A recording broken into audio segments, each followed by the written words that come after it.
है, लेकिन अपना अपना कार्य जो हम कर्म करते हैं उसी के अनुसार हमें देह की प्राप्ति हो जाती है। क्योंकि जैसी मति वैसी गति। जिसका चिंतन करोगे ना भैया वही बन जाओगे। प्रेम से जय श्री राधे। जय श्री राधे। आगे की कथा आपको ऐसी सुनाएंगे, बस इसके बाद वही कथा गाएंगे। जिस कथा में भैया चिंतन किया किसका? हिरण का। तो भरत जी महाराज बन गए कौन? हिरण। इसलिए बंधुओं, अगर भगवान का सत्संग करोगे, भगवान का भजन करोगे तो तुम ही भज ही तुम ही बोलो खोई जाए। तो एक दिन हम भगवान का भजन करते करते करते भगवान में ही लीन हो जाएंगे। लेकिन भगवान में लीन होने से भी बढ़िया है भगवान की कथा। अर्थ ना धर्म ना काम रुचि गति ना चाहिए हूँ निर्वाण। जन्म जन्म रति राम पद जे वरदान हूँ आन। ये वरदान किसने मांगा था पता है आपको? भरत जी महाराज ने। भरत जी कौन? भगवान राम के जो छोटे भाई हैं। भगवान राम को ढूंढने के लिए जब गए थे ना वन में, तो वहां पर प्रयागराज में जाकर स्नान किया। प्रयागराज बड़े प्रसन्न हुए कि आप जैसा योगी मेरे में स्नान करने के लिए आया, मैं गदगद हो गया। वर मांगो, आपको क्या चाहिए? सबसे पहले जो नहीं चाहिए वो मांगा। सबसे पहले मुझे अर्थ नहीं चाहिए। जिस अर्थ के पीछे, जिस धन के पीछे हम दिन रात भागते हैं ना, भरत ने कहा कि मुझे वो अर्थ नहीं चाहिए। जिस धर्म के लिए हम मर मिटने की बात करते हैं ना, भरत जी ने कहा कि मुझे धर्म भी नहीं चाहिए। ऐसा धर्म नहीं चाहिए कि भैया धर्म की एक रीत बन गई कि रघुकुल रीत सदा चली आई, प्राण जाए पर वचन न जाए। एक वचन की लाज रखने के लिए महाराज राम जैसे पुत्र को वन भेज दिया जाए, ऐसा धर्म मुझे नहीं चाहिए। अर्थ ना धर्म ना, और ऐसा काम भी नहीं चाहिए, ऐसी काम में रुचि भी नहीं चाहिए कि एक स्त्री के ऊपर विश्वास करके दो वरदान धरोहर के रूप में दे दिए जाए कि जब जी चाहे तब मांग लेना। तो ऐसा काम भी नहीं चाहिए। अर्थ ना धर्म ना काम रुचि। और जिसके लिए हम बड़े बड़े अनुष्ठान करवाते हैं, यज्ञ करवाते हैं, वो गति भी नहीं चाहिए। गति ना चयऊं निर्वाण। तो कहा कि फिर आपको चाहिए क्या? तो कहा कि मैं चाहता हूं जन्म जन्म रति राम पद जे वरदान हूँ आन। आप तो महाराज मुझे ये बता दीजिए कि जब जब जन्म लूं तब तब मेरी मति राम जी के चरणों में लगी रहे, मैं भगवान का भजन करता रहूं, बस उनके चरणों के को छोड़ करके कहीं भी मत जाऊं, ऐसी कृपा मेरे ऊपर करो। बड़ा सुंदर उपदेश दिया कि भगवान अपनी आत्मा को पहचानो। जो आत्मा भगवान का ही स्वरूप है। और भगवान को कौन सा मन अच्छा लगता है? जो निर्मल है। निर्मल मन जन सो मोहि बाबा, मोहे कपट छल छिद्र ना भावा। अपने मन को साफ करो। किससे साफ करो? आप सभी नहा करके आए ना?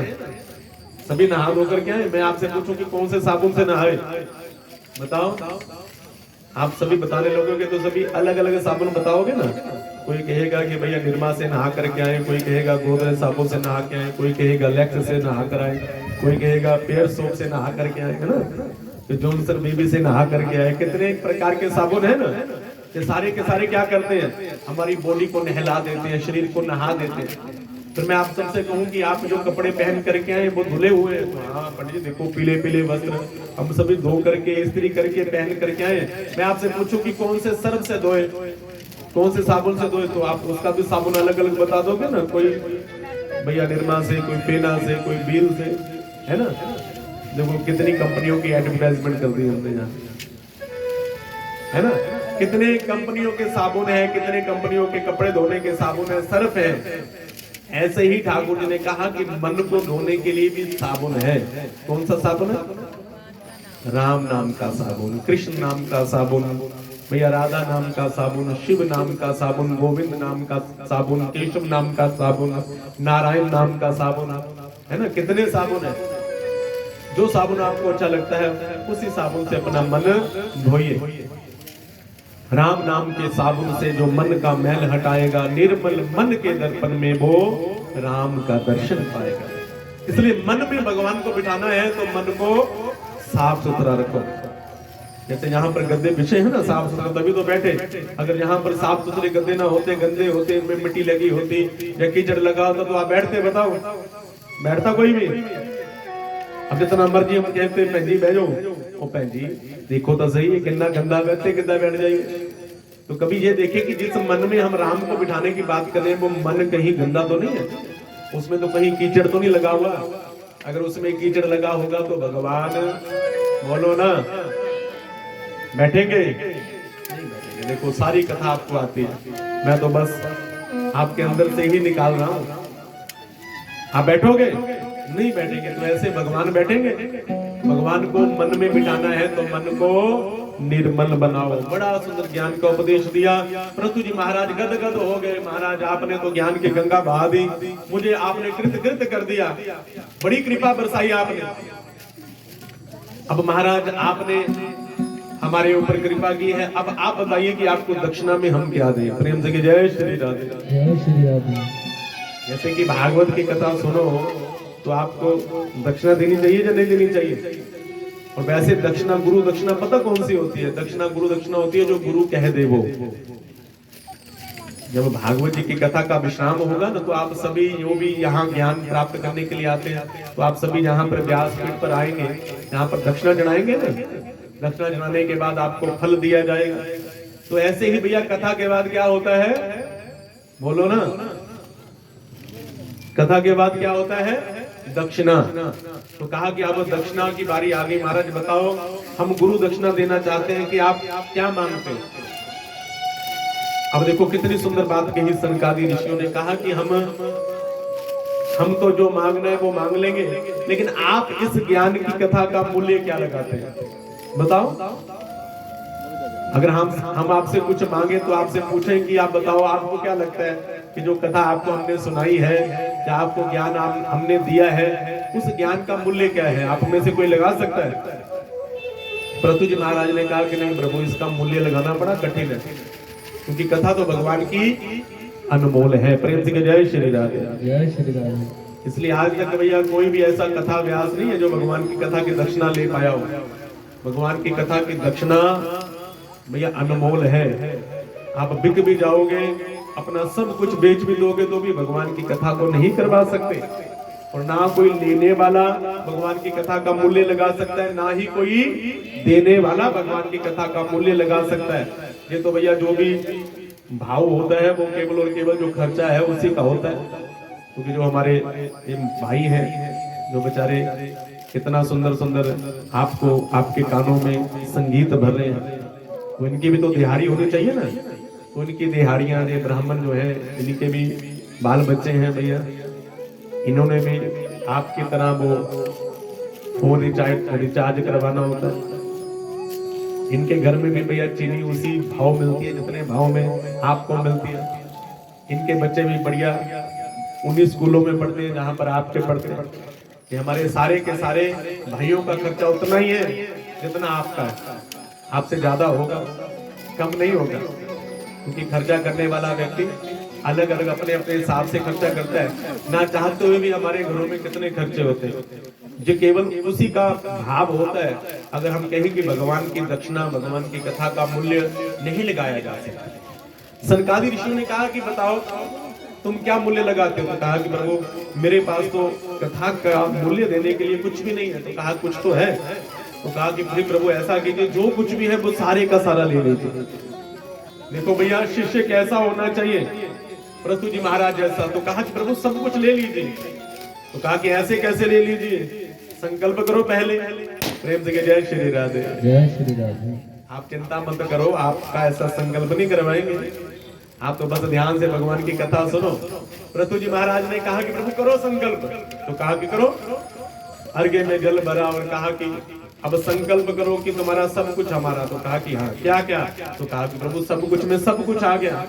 मेरा जे पूरे का पूरा राज्य भी आपका, मेरी जे जितनी भी प्रजा है वो भी आपकी, मेरा परिवार, मेरी सारी पत्नियां भी आपकी, मेरे पुत्र भी आपके, मेरा सारे का सारा सब कुछ आपका, जहां तक कि मैं खुद को भी आप ही के अर्पण करता हूं, मैं भी आज से आपका। शिष्य कैसा होना चाहिए? बोलो, पृथु जी महाराज जैसा। लेकिन आज आगे गुरु भी कैसा होना चाहिए? सनकादियों जैसा। सनकादियों ने सब कुछ ले लिया, तो कहा कि आज से सब कुछ हमारा। तो कहा कि हमारा संकल्प कर दिया, तो कहा कि ठीक है सब कुछ हमारा है, लेकिन इन सब का मैनेजर हम किसे बनाते हैं? तुम्हें। ये सब कुछ हमारा है, लेकिन मैनेज किसने करना है? तुमने। तो ऐसे ही बंधु, अगर हम अपने आप को मैनेजर समझे ना, तो कभी भी हमारे मन में अभिमान नहीं आएगा। जब आप घर में हो ना, सबसे बड़े हो, आपके बच्चे हैं, बीवी है, आपकी पत्नी है, आपके धर्म पत्नी है, आपका परिवार है, तो अपने आप को केवल और केवल मैनेजर समझना कि हम केवल और केवल मैनेज कर रहे हैं। ये धन हमारा नहीं है, ये किसका है? उस बांके बिहारी का। ये परिवार किसका है? उस बांके बिहारी का। घर किसका है? उस बांके बिहारी का। अगर इस भाव से चलोगे ना, तो भैया जीवन में कभी भी अभिमान नहीं आएगा। मैं ये शब्द नहीं आएगी, मेरा मेरा मेरा नहीं। गुरु नानक देव जी की तरह तेरा तेरा तेरा तेरा तेरा तेरा तेरा बोलो, तो देखो भैया तेरा का पहाड़ा पढ़ते जाओ, तेरा तेरा तेरा बोलो, तो भैया भगवान कभी भी कमी आने नहीं देंगे।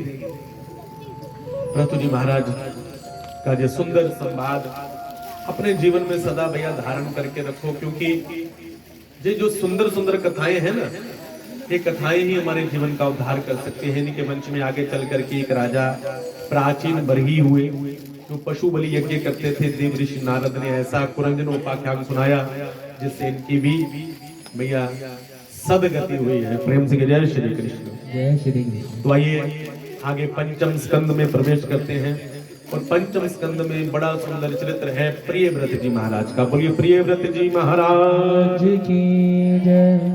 ये प्रियव्रत जो है ना, गंधमादन पर्वत के ऊपर तप कर रहे हैं। राजा परीक्षित ने कहा कि महाराज आपने प्रियव्रत जी के वंश की कथा हमें सुनाई नहीं, वो भी सुनाइए। तो कहा कि उसे भी सुनो। तो गंधमादन पर्वत के ऊपर प्रियव्रत जी महाराज तप कर रहे हैं। तो इनके पास मनु जी महाराज गए और जाकर के निवेदन किया कि आप सृष्टि की रचना में हमारी सहायता कीजिए ना, आप भी आगे विवाह कीजिए, सृष्टि कीजिए। तो मना कर दिया। कहा कि प्रभु हमसे ये काम नहीं होगा, हम तो भगवान के भजन में मस्त हैं। लेकिन बाद में ब्रह्मा जी ने आकर के फिर इन्हें समझाया, तो ब्रह्मा जी की बात को मान करके इन्होंने सृष्टि की रचना में सहायता की, और इनका विवाह जो है वो विश्वकर्मा जी की पुत्री बहर्षमती जी के साथ हुआ, और उनसे इन्होंने 10 पुत्रों को प्राप्त किया। जब इन्होंने देखा कि भैया सृष्टि में रात्रि में सारे सो जाते हैं, दिन में सभी काम करते हैं, तो इनको बहुत बुरा लगा कि ये रात क्यों बनाई भगवान ने। मैंने आपसे कहा ना कि कभी कभी कोई व्यक्ति भगवान की बनाई हुई सृष्टि में गलतियां निकालते हैं, तो इन्होंने भी गलती निकाली कि रात नहीं होनी चाहिए, क्योंकि दिन में सभी काम करते हैं, रात में भैया सारे खा पी करके सो जाते हैं, ये भी कोई बात है। तो उन्होंने क्या किया भैया, एक ऐसा ज्योतिर्मय रथ बनाया जो सूर्य भगवान की विपरीत दिशा में चला। तो भैया क्या हुआ, रात जो थी वो दिन में परिवर्तित हो गई। 7 दिन तक इस पृथ्वी के ऊपर रात ही नहीं हुई। ब्रह्मा जी को बड़ी चिंता हुई। ब्रह्मा जी ने जाकर के समझाया कि बेटा अगर दिन जरूरी है तो रात भी जरूरी है। प्रेम से जय श्री राधे। जय श्री राधे। जितना जरूरी दिन है उतनी जरूरी रात्रि भी है। बहुत से ऐसे फल जो है उसमें चंद्रमा की किरणें पड़ती हैं तो उनमें रस आता है भैया, उनमें विटामिन आते हैं, उनमें भैया अमृत की प्राप्ति होती है। और कहा कि बेटा ये ठीक नहीं है, तब जाकर के इन्होंने दोबारा वो ज्योतिर्मय रथ के द्वारा दिन बनाया। इनके आगे चल करके 10 पुत्र जो हैं उनके नाम है आग्नेत्र और यज्ञबाहु, महावीर, हिरण्यवेता, दृष्टपृष्ट, सवन, मेधादिति इत्यादि इनके 10 पुत्र हैं। और इन्होंने आगे चल करके इस पृथ्वी में द्वीपों की स्थापना की। पहला द्वीप जम्बू द्वीप, जिसके अधिपति हुए महाराज आग्नेत्र। होता है ना, जब हमारे दादाजी थे, दादाजी के भैया 4 पुत्र हुए तो वो प्रॉपर्टी कितने भागों में विभाजित हो गई?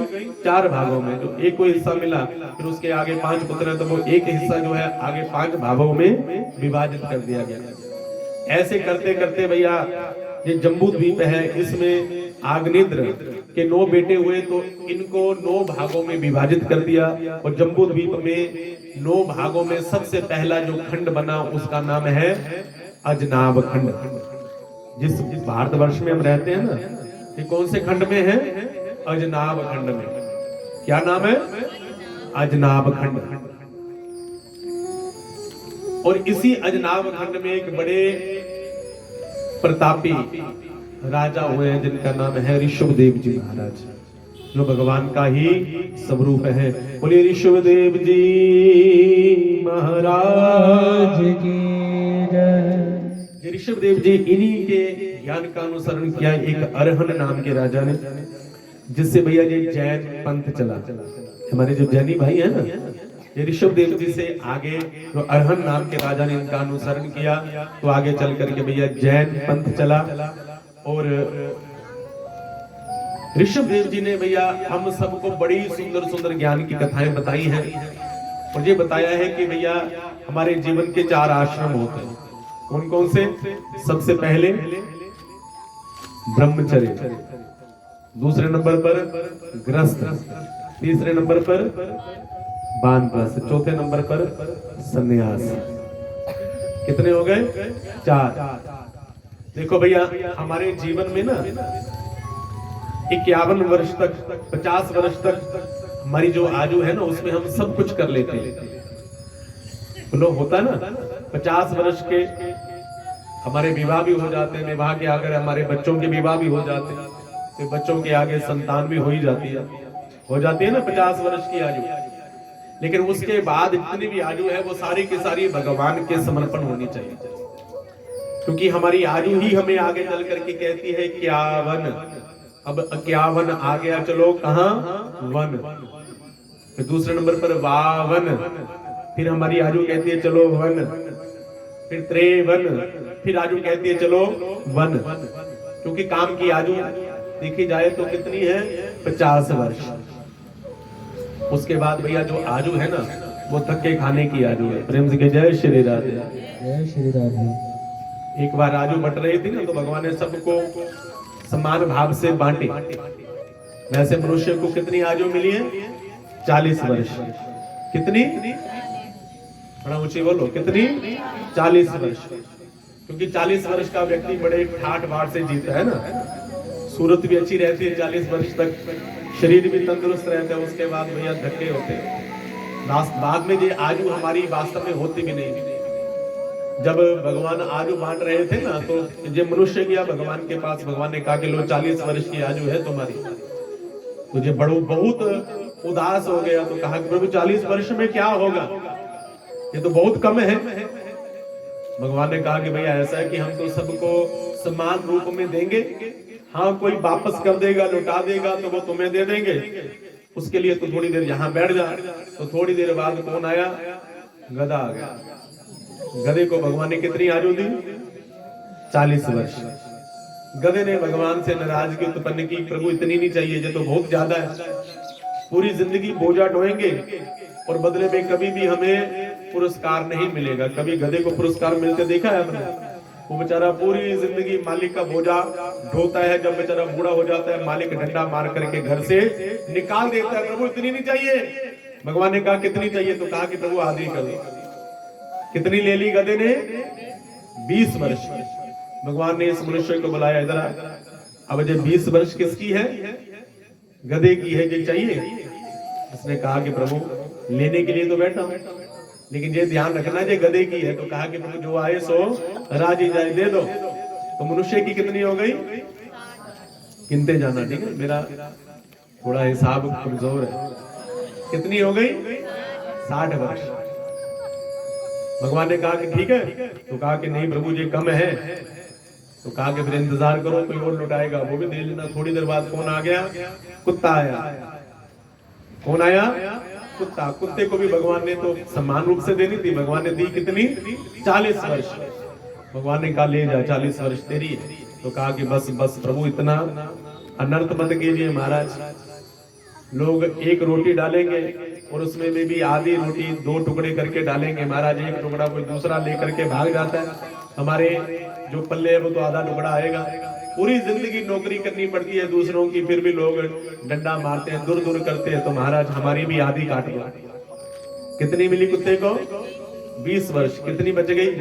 20 वर्ष। भगवान ने कहा कि ले चाहिए, तो कहा कि प्रभु लेने के लिए तो बैठा हूं। भगवान ने कहा कुत्ते की है, भगवान ने कहा कि आने दो प्रभु।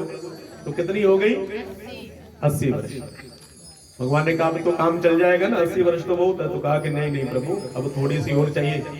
तो कहा फिर इंतजार करो। फिर शाम को आया कौन?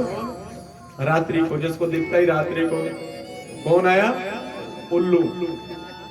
उल्लू ने आकर के भगवान से प्रार्थना की कि प्रभु हमें दीजिए। भगवान ने कहा ले जा, तेरी भी 40 वर्ष की पूरे का पूरा चेक काटा हुआ। तो कहा कि प्रभु पहली बात तो दिन में हमें दिखता ही नहीं है, जगते कब है? रात को। और रात को जब जगते हैं तो आधे से ज्यादा संसार जो है वो सो जाता है, तो हमने देखना किसको है? तो हमें इतनी नहीं चाहिए, हमारी भी आधी काटो। तो भगवान ने उल्लू को कितनी दी? 20 वर्ष। कितनी बच गई? 20। और किसको मिल गई?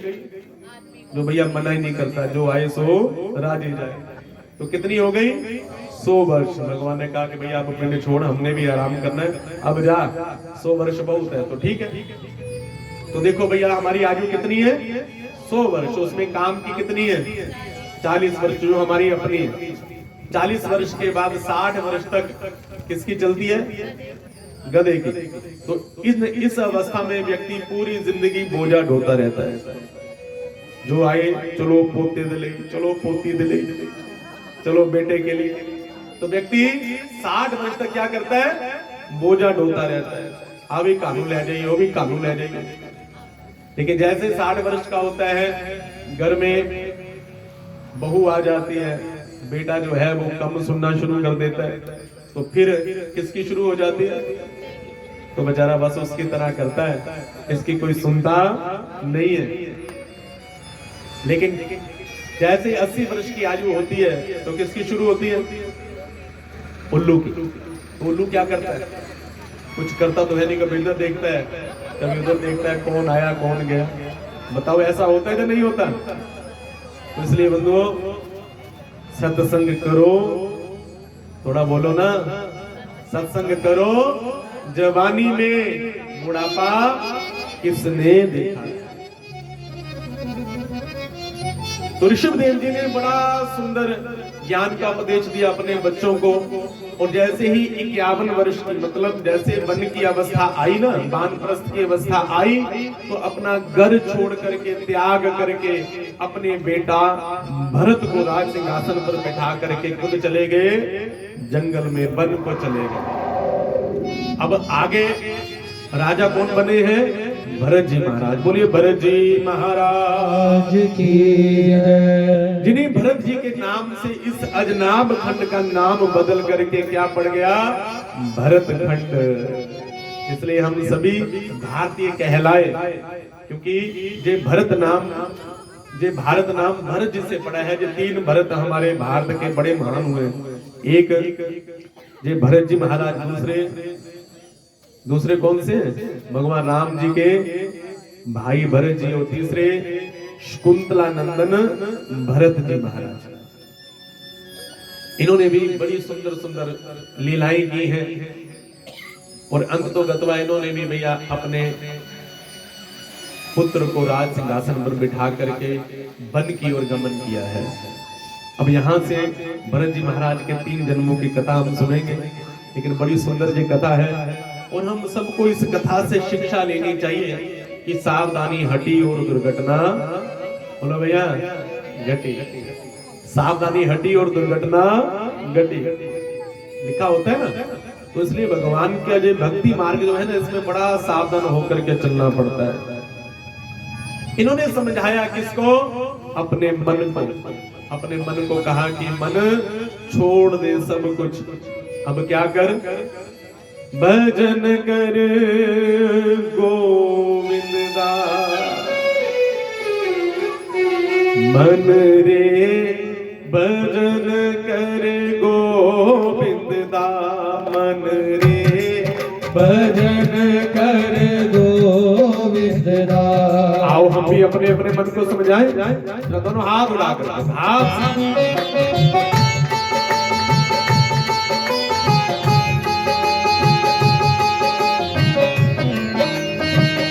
चले चले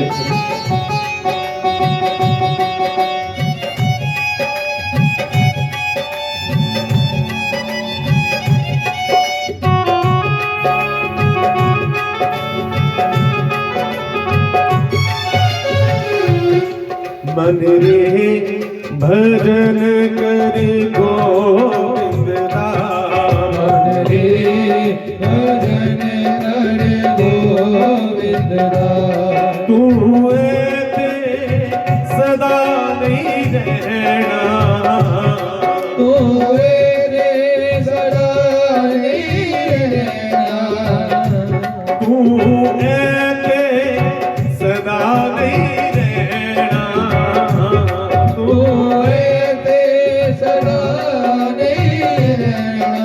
के मन मेरा कहना भजन कर गोविंद दामन रे, भजन कर गोविंद दामन। मन रे ए पुंजी श्वासा भी मन रे,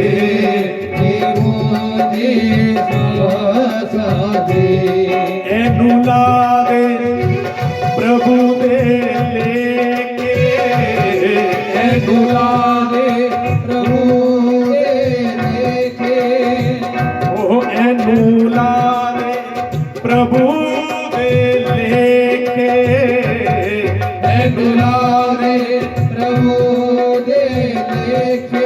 ए जग पिया बेके भजन कर गोविंद दामन रे, भजन कर गोविंद दामन। ओ मन रे भजन कर गोविंद दामन। आप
कोई नहीं है मेरा, तुम्हें छोड़ मैं जाऊं कहाँ, तेरे बिना कोई नहीं है मेरा, तुम्हें छोड़ के जाऊं कहाँ। ओ तेरे बिना कोई नहीं है मेरा, तुम्हें छोड़ मैं जाऊं कहाँ, तेरे बिना कोई नहीं है मेरा, तुम्हें छोड़ मैं जाऊं कहाँ। जिस नजर पे दिल फिदा है, जिस नजर पे दिल फिदा है, उस नजर को ढूंढता है तेरे नाम का पुजारी, तेरे घर को ढूंढता है। मंदिर में आया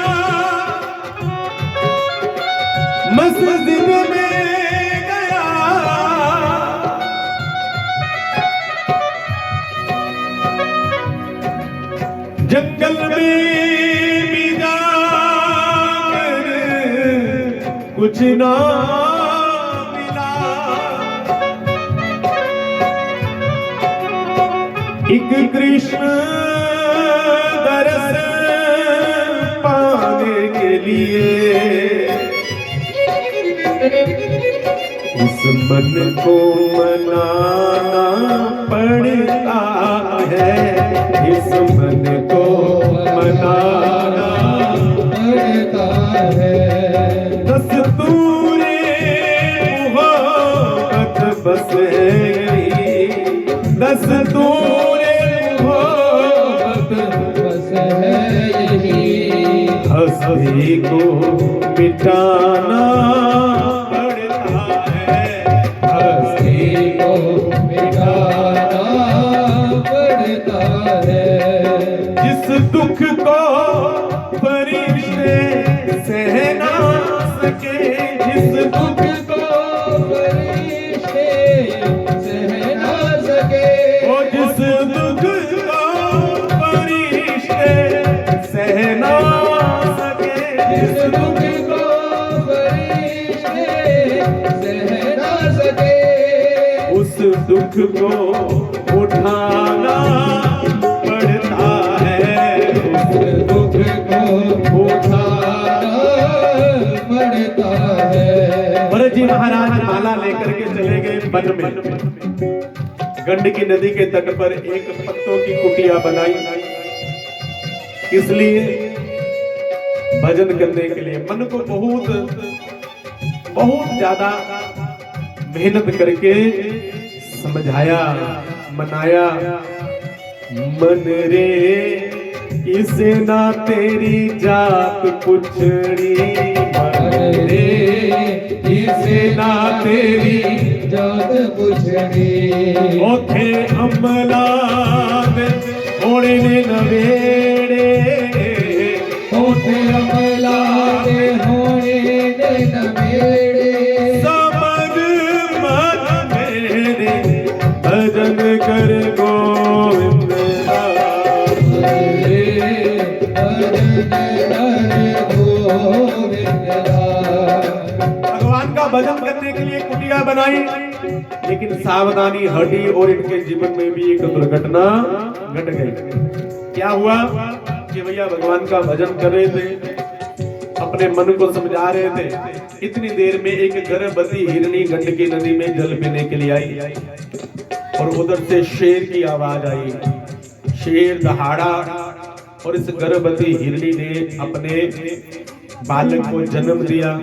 वो बालक नीचे गिर गया और अपनी रक्षा करने के लिए वहां से भागने लगी, तो उसी गंडकी नदी में बह गई। इसका गोविंदाय नमः हो गया। अब ये सारी की सारी लीला बाहर अंदर बैठ करके कुटिया में देख रहे थे। कौन? भरत जी महाराज भाग करके गए और उस नवजात शिशु को उठाया, हिरण के बच्चे को उठा करके ले आए। कहां? अपनी कुटिया के अंदर। अब बताओ, अच्छा किया या बुरा किया? सही किया, क्योंकि हमारा सनातन धर्म भैया सबसे पहली रोटी किसको डालता है? गौ मैया को। दूसरी रोटी कुएं को डालता है और सबसे अंत की रोटी किसको डालता है? कुत्ते को। भैया जीव के ऊपर दया करना हम सबका धर्म बनता है। रोज 5 प्रकार के यज्ञ करने चाहिए। वृक्षों की जड़ों में भी आटा डालना चाहिए ताकि चींटियों को भी भोजन मिले। ये हमारा दायित्व बनता है। हमारे सनातन धर्म में भैया किसी से भी विरोध नहीं, हर किसी से प्यार है। कुत्ते को भी डालो भैया, गधे को भी डालो, पक्षियों को भी भैया बाजरा डालो, दाना डालो, किसी से भी द्वेष मत करो। लेकिन एक बात का ध्यान रखना, दया करो लेकिन किसी से भी मोह मत करो। सबसे खतरनाक क्या है? मोह। और आजकल के लोगों का क्या होगा जो भैया अपने भाई बहनों से ज्यादा कुत्तों से प्यार करते हैं। आजकल के लोग भैया उतना प्यार अपने सगे भाई बहनों से नहीं करते जितना कुत्तों से करते हैं। कुत्तों के लिए बढ़िया बढ़िया घर अच्छी बात है, कोई बुरी बात नहीं है, लेकिन मोह बुरी बात है। ये कथा आपको जो सिखाएगी, उस हिरण के बच्चे को अपने आश्रम में ले आए, उसको अच्छी तरह से उसका उपचार किया, उसको दूध पिलाया, बहुत अच्छा किया, लेकिन धीरे धीरे धीरे धीरे धीरे धीरे उसी हिरण के बच्चे के ऊपर क्या हुआ, आसक्त हो गए। मेरा इसके सिवा कोई नहीं है, इसका मेरे सिवा कोई नहीं है।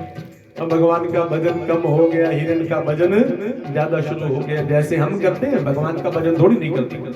अपने बच्चों का भजन करते हैं, अपने पति का भजन करते हैं, भैया अपने रिश्तेदारों का भजन करते हैं। भगवान का भजन तो हमसे होता ही नहीं है। अगर करते भी हैं तो भैया दुख में, जरूरत के बदले। किसी ने बहुत सुंदर भगवान के लिए लिखा है, मैं अगर मांगू तुझे तो कुछ न देना तुम मुझे। हे मेरे बिहारी, है मेरे प्रभु, अगर मैं आपसे कुछ मांगने की गलती कर दूं तो आप देने की गलती कभी भी मत करना। भगवान से कभी भी कुछ मत मांगना, क्योंकि मांग करके हम भगवान को छोटा कर देते हैं। मैं अगर मांगू तुझे तो कुछ ना देना तुम मुझे, वरना आशिक नहीं मजदूर हो जाऊंगा मैं। आप खुद अनुमान लगाओ, आपका घर बनाया किसी मजदूर ने, घर बना करके उसने आपसे मजदूरी ले ली। आपका घर बनाया, मजदूरों से प्यार हो जाता है ना, तो उसकी मजदूरी आपने दे दी।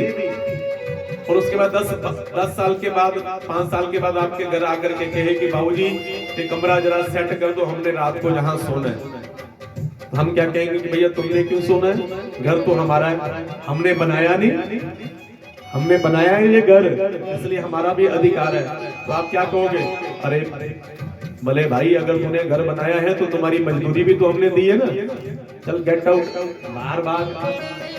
अगर उसी के बदले में उस व्यक्ति ने आपके घर में काम किया होता, घर बनाया होता, तो उसके बदले में मजदूरी ना ली होती, तो बताओ आप क्या करते? आप खुद उसके लिए बढ़िया गर्म चादर बिछाते, है ना, बढ़िया रजाई निकाल करके देते कि भैया आराम करो, क्योंकि तुम्हारा हमारे ऊपर क्या है, एहसान है। हम भगवान को 10 रुपया चढ़ाते हैं और क्या कहते हैं, सुख संपत्ति घर आवे।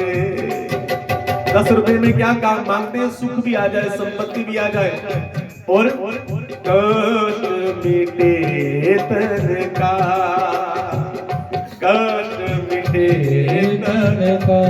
भगवान से भैया 10 रुपए के बदले में क्या क्या मांग लेते हैं। जब मांगते हैं तो फिर भगवान से भी हमारा कोई रिश्ता नहीं रह जाता।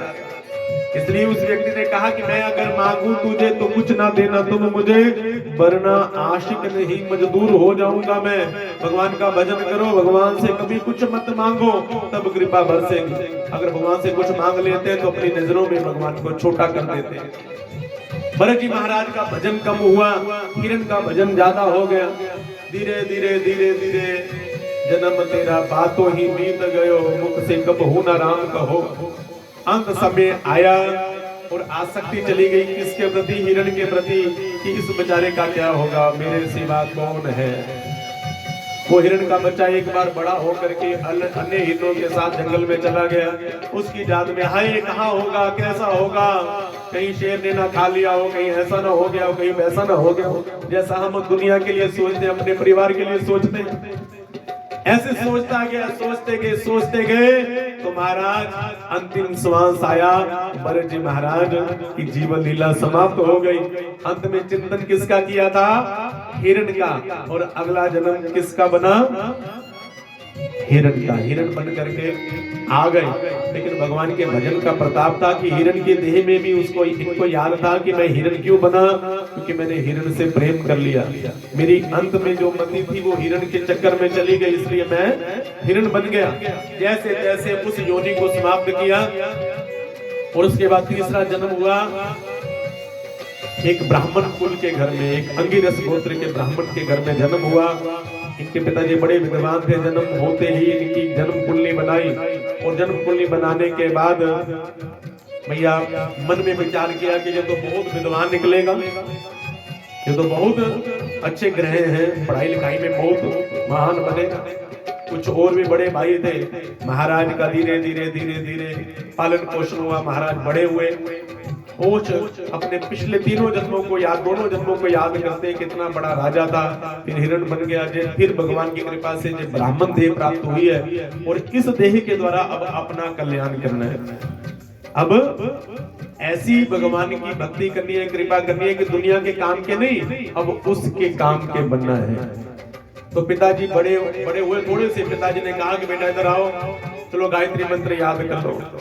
गायत्री मंत्र क्या, जो तो वेद वेदांत सभी जानते हैं, लेकिन पिताजी को गायत्री मंत्र याद करके नहीं सुनाया कि आज पिताजी को गायत्री मंत्र याद करके सुना दिया, कल को कहेंगे चलो सत्यनारायण भगवान की कथा याद कर लो, परसों कहेंगे जाओ अगमुख जजमान के घर कथा कर आओ, तो भैया फिर वही दाल चीनी आटा इकट्ठा करता रहूंगा, भगवान का भजन फिर नहीं होगा। इसलिए महाराज मूर्ख बन गए। पिताजी बेचारे समझाते समझाते मर गए, लेकिन इन्होंने कुछ भी याद करके नहीं सिखाया। पिताजी ने नाम रख दिया, ये तो मूर्ख है, जड़ है, नाम रख दिया जड़ भरत। बोलिए जड़ भरत जी महाराज की जय। नाम पड़ गया जड़ भरत। धीरे धीरे धीरे और बड़े हुए, बड़े भाइयों के विवाह हो गए, घर में उनकी पत्नी आ गई। अब महाराज कुछ करे तो विवाह हो ना, बड़ा मोटा तगड़ा शरीर है महाराज का। घर में भैया भाभियां रूखी रोटी देती हैं तो बेचारे वो भी खाते। फकीर हैं, फकीरों को कोई फर्क नहीं पड़ता, कुछ भी मिल जाए। ओ गदे खांदे चना चवेला, गदे खांदे चना चवेला, गदे खांदे चना चवेला, गदे खांदे चना चवेला। ओ गदे लपटा लेते हीरा दी, गदे लपटा लेते हीरा दी। वहरे मोज बगीरा, वहरे मोज बगीरा दी, वहरे मोज बगीरा दी, वहरे मोज बगीरा दी। कोई भी संत महात्मा है ना भैया, उनके प्रति सदा श्रद्धावान रहिए, हर किसी के साथ संबंध भाव रखिए। हमारे बीच में हमारे डॉक्टर साहब अशोक जी आए हैं, मुझे भी भगवान की कथा के परम रसिक हैं, खुद भी भगवान का नाम गाते हैं, कथा गाते हैं, तो इनका भगवान की कथा में सुस्वागत है। और आप सभी मेरे ठाकुर जी की इस कथा को बहुत ही भाव से श्रवण करें, तो उसी भाव से भगवान की कथा भी निकल रही। तो जैसा भी भोजन मिलता है उसको ग्रहण करते हैं, बस भगवान के भजन में लगे रहते हैं। भाभियां शिकायत करती हैं अपने पतियों से कि ये तुम्हारा मोटा हट्टा कट्टा भाई कोई काम धंधा नहीं करता, इसको कुछ ना कुछ काम पे लगाओ। भाई हाथ जोड़ते हैं कि बहन, ये बहन भाई जितने भी हैं ना, ये सारे के सारे किसी काम के नहीं होते, इनको सबको छोड़ो, तुम्हें क्या लेना देना, ये किसी काम का नहीं है। अब ये तो भैया कोई काम करता नहीं है, इसको कोई भी काम कहीं गड़बड़ कर देता है। अब पत्नियों ने कहा कि ऐसा करो, कुछ काम नहीं कर सकता, कम से कम खेत में जे पक्षी तो भगाएगा ना, डंडा दे करके खड़ा कर दो, वैसे तुम्हें बार बार जाना पड़ता है। तो कहा कि हाँ देवी, ये बात तुमने बहुत ठीक कही, अच्छी बात कही, ये काम तुझे कर ही सकता है। तो ले गए गढ़भरत जी महाराज को खेत में, कहा कि जहाँ खड़े हो जाओ, करना कुछ नहीं है, कोई भी चिड़िया आएगी, पक्षी आएगा, डंडा दिखाना है और करना है हुर्र, जैसे पक्षी भगाते, हुर्र करके पक्षी भगाते हैं। तो कहा कि ठीक है कर देंगे। डंडा हाथ में पकड़ लिया, चिड़िया आई, महाराज ने क्या किया, हुर्र, चिड़िया उड़ी। चिड़िया उड़ी तो महाराज को देख करके बड़ा आनंद आया कि ये रंग बिरंगी सुंदर चिड़िया किसने बनाई। तो कहा कि उसके अतिरिक्त कौन बना सकता है, संसार को बनाने वाला एक ही तो है। ये चिड़िया किसने बनाई, भगवान ने। तो कहा कि चिड़िया करने क्या आई, कहा कि चिड़िया तो दाना खाने के लिए आई। तो कहा कि ये दाना किसने बनाया, तो कहा कि बनाने वाला तो एक ही है, वही तो है ना भैया, जिसने हमारा नसीबा बनाया है ना।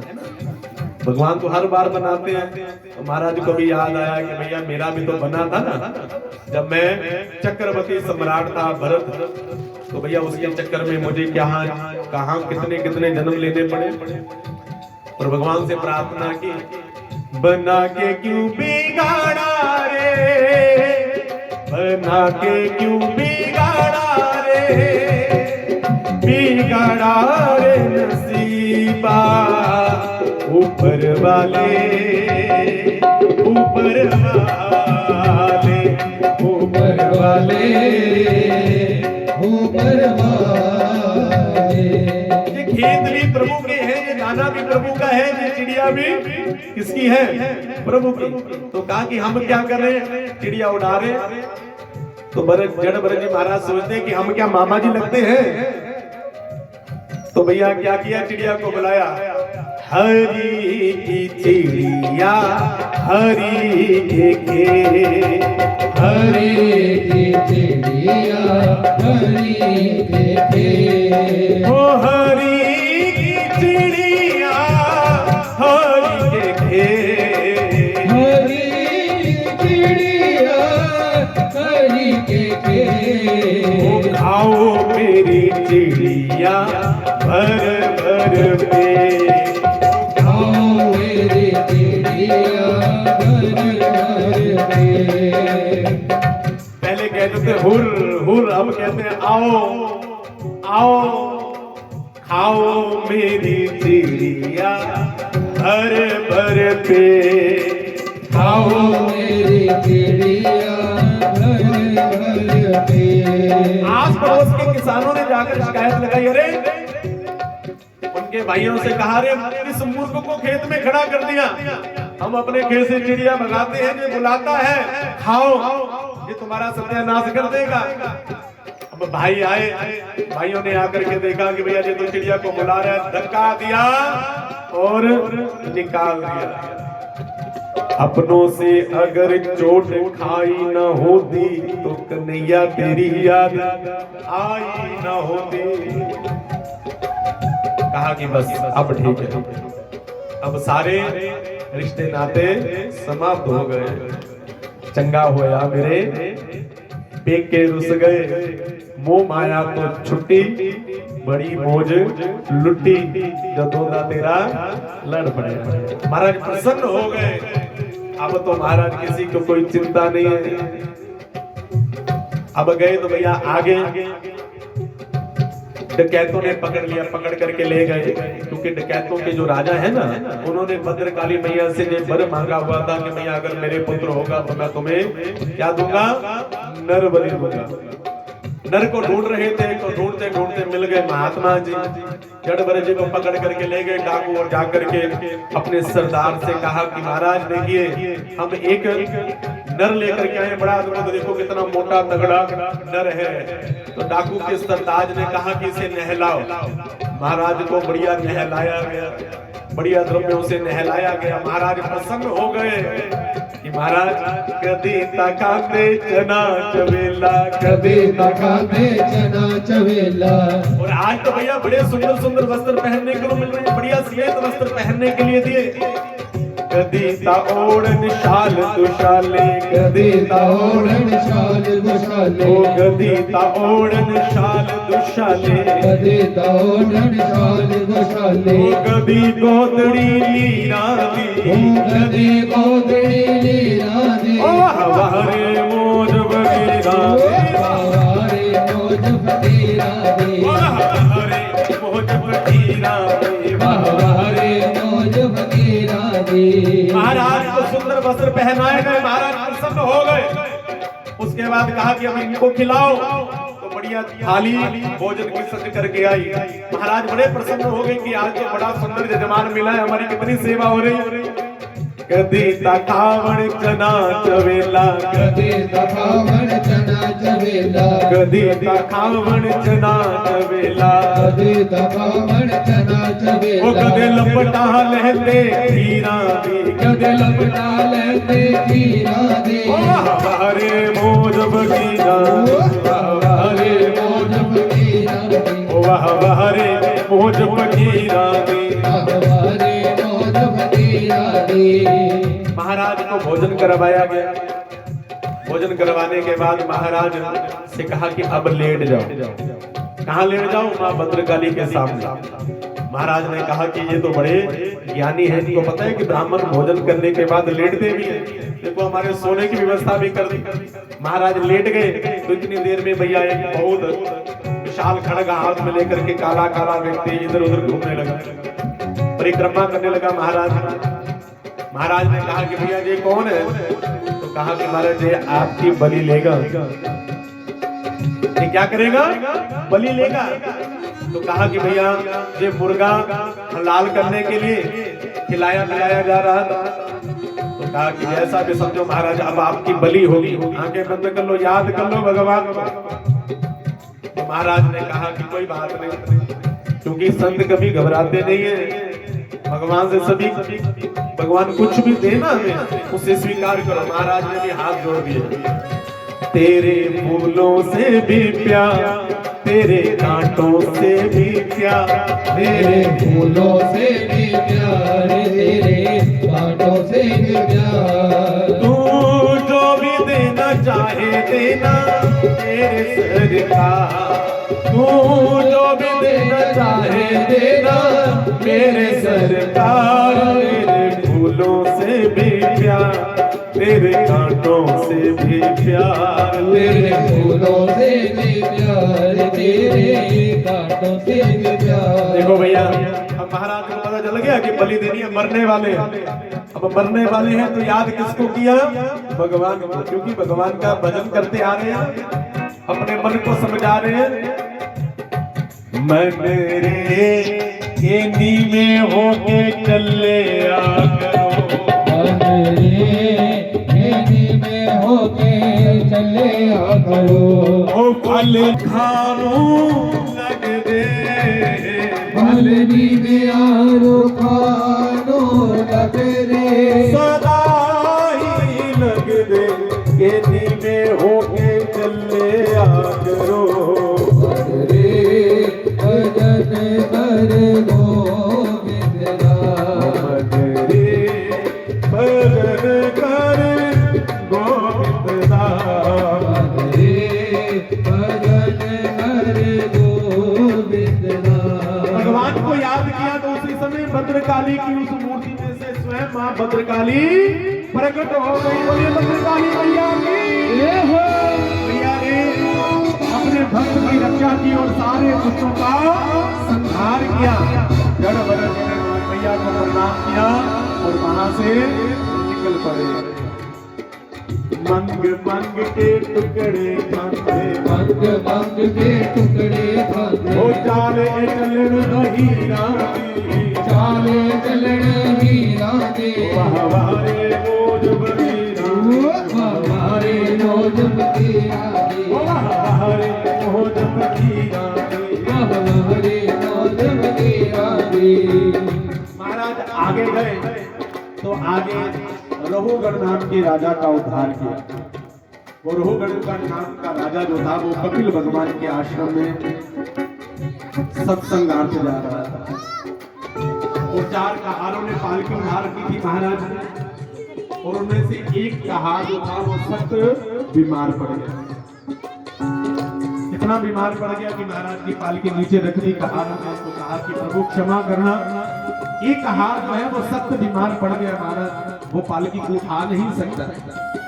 रहुगण ने कहा कि जाओ ढूंढ करके लाओ, किसी ना किसी को पकड़ करके नियुक्त करो, हमें जल्दी जाना है गंगा सागर कपिल भगवान के दर्शनार्थ, वहां जाकर के सत्संग करना। अगर आपके मन की इच्छा दृढ़ है ना तो सत्संग कहीं पर भी मिल जाएगा। और तो कोई मिला नहीं, मिल गए मोटे तगड़े महाराज। महाराज को पकड़ करके पालकी में नियुक्त कर दिया गया, क्योंकि संतों को कोई परवाह नहीं पड़ती, जो जैसा मर्जी मेहरबान करो। महाराज के कंधे पर पालकी धर दी। अंतर केवल इतना ही है कि ये संत जो है ना वो हमारी तरह नहीं चलते। हम तो मुंह उठा करके चलते हैं, लेकिन वो देख देख करके चलते हैं, कहीं नीचे कुछ जीव हत्या ना हो जाए। महाराज पालकी उठा करके चलने लगे, और जैसे ही आगे कोई चींटी आती है, कोई जीव आता है, तो महाराज क्या करते हैं? उछल जाते हैं। अब नीचे वाला पालकी उठाने वाला व्यक्ति उछले तो ऊपर बैठे व्यक्ति का क्या हाल होगा? तो महाराज की खोपड़ी जो पीछे चढ़ाई ऊपर बांस में। अरे कहा कि अरे दुष्टों कैसे पालकी चलाते? कहते महाराज क्षमा करना, हम तो ठीक ठाक चलाते हैं, नया नया नियुक्त किया है ना, ये ठीक से नहीं चलाते। तो कहा कि समझाओ। महाराज ने देखा कि आगे फिर आगे चींटियों की लाइन चल रही थी, महाराज फिर चल गए। और अब प्रभु गण का पूरा सिर गणाम से ऊपर टकराया। अरे कहा कि रे पाल के नीचे गिराओ, ये कौन है जो बार बार हमें क्षति पहुंचा रहा है? तो महाराज ने क्यों देखा, महाराज का मोटा तगड़ा शरीर देख करके व्यंग के तीर कसने लगा। ओहो, तुम तो बहुत दुबले पतले हो, मुझे लगता है कि काफी दिनों से कुछ खाया नहीं है, इसलिए शरीर कितना कमजोर है बेचारा, कैसे पालकी उठाए? पालकी तो इससे उठ ही नहीं रही।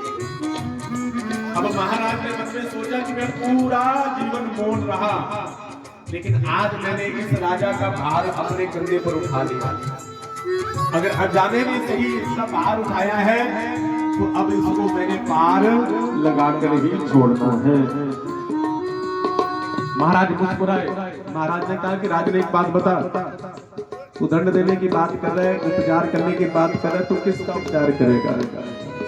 अगर तू मेरा उपचार करेगा तो मैं शरीर नहीं हूं। अगर कोई आपको कष्ट देगा ना तो वो आपको थोड़ी नहीं दे रहा, वो तो आपकी आत्मा को दे रहा है। और आत्मा किसका स्वरूप है? बोलो भैया, परमात्मा।